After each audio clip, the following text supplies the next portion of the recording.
ফরিদপুরের বোয়ালমারী উপজেলার ঘোষপুর ইউনিয়নের ভাড়ালিয়ারচর গ্রামের শারীরিক প্রতিবন্ধী যুবক মোহাম্মদ আবুল হোসেন এখন আর কারো কাছে হাত পাতেন না।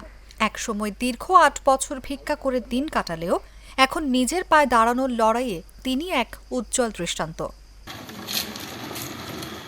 জন্মের পর জ্বরে আক্রান্ত হয়ে পঙ্গু হয়ে পড়েন আবুল। বাবার মৃত্যু আর বড় ভাইয়ের আলাদা সংসারের পর তিনি ও তার মা হাসিনা বেগমের একমাত্র অবলম্বন ছিলেন একে অপরের। ৩ শতক ভিটে ছাড়া আর কিছুই নেই তাদের।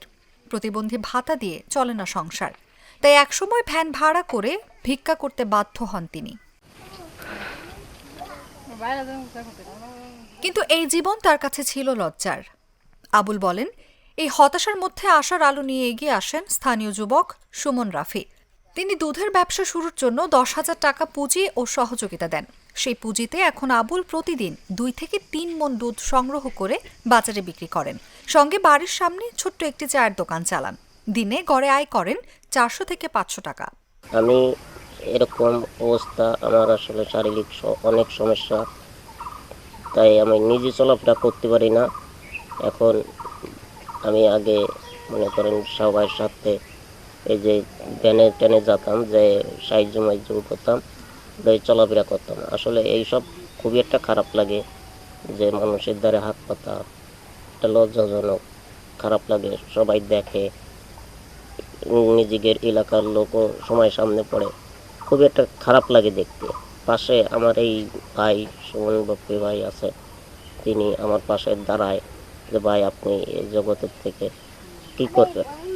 তা আমি বলি ভাই আমি যদি একটা ব্যবসা করতে পারতাম তাহলে আমি নিজেই দুটো ডাল ভাত খাইয়ে মারে নিয়ে ডাল ভাত খাইতে পারতাম। পরে ভাই আমাকে সহযোগিতা করার পরে এখন আমি ওই ব্যবসা বাদ দিয়ে এখন আমি এই দুধের ব্যবসা করতেছি।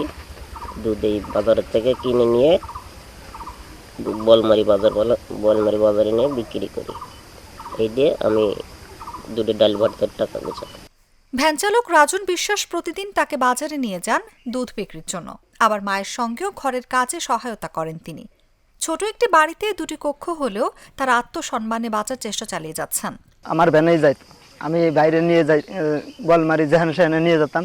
এই দুধের ব্যবসাটা শুরু করলো আমার নিয়েই। হ্যাঁ, তো আমি তারে এই দুধটা নিয়ে তার সাথে প্রতিদিন এই ধরেন যোগান নিয়ে থাকে, এই গ্রামে গ্রামে নিয়ে এগুলো আমরা অনেক গ্রামে ঘাটে, তারপরে আমরা অনেক বাজার ঘাটে এই সমস্ত জায়গা বিক্রি করি। তো হঠাৎ একদিন সুমন ভাইয়ের সাথে আমাদের দেখা হয়ে যায়। তো দেখা হলে পরে ভাই আমাদের কাছ থেকে বিস্তারিত জানার পরে তো আমাদের কিছু সহযোগিতা করার জন্য আমাদের পাশে এসে দাঁড়ায়। ও আগে ভিক্ষা করতো, এখন ও দুধ বিক্রি করে খায়। আবুল হোসেনের শরীরের অবস্থা খুবই খারাপ। এখন সুমন রাফি ভাই যে টাকা পয়সা দিচ্ছে ওই দিয়ে সে দুধের ব্যবসা করে তারা মারি নিয়ে জীবনযাপন চালায়। ছেলেটা আসলে অসহায় মানুষ, পঙ্গু মানুষ, আগে ভিক্ষা শিক্ষা করে খাইছে। এখন আমরা এই যে দুধ বেচে চলে ওর মাকে নিয়ে খাই। আমরা দেখা হইলে দুধ টুট ওর কাছ থেকে কিনি। বোয়ালমারী বাজারে চলতে গিয়ে প্রায় সময় আমি তাকে দেখছি বিভিন্ন মানুষের সহযোগিতা নিতে। পরে আমি একসময় তাকে জিজ্ঞেস করি, তার সব কিছু খোঁজ খবর নেই।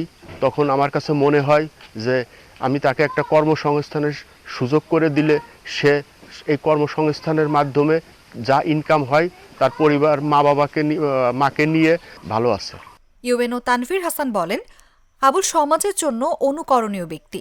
জেলা প্রশাসন সবসময় তার পাশে থাকবে।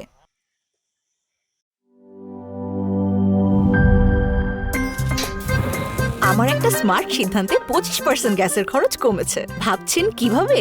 সাধারণ গ্যাস স্টোভ বদলে আমি এনেছি আরএফএল গ্যাস স্টোভ। এর সাইন্টিফিক নজল ও ব্রাস বার্নার ক্যাপ সমানভাবে তাপ ছড়িয়ে রান্না করে দ্রুত। তাই গ্যাসও বাঁচায় 25%, টাকাও বাঁচে 25%। আরএফএল গ্যাস স্টোভ নিরাপদ ও গ্যাস সাশ্রয়ী।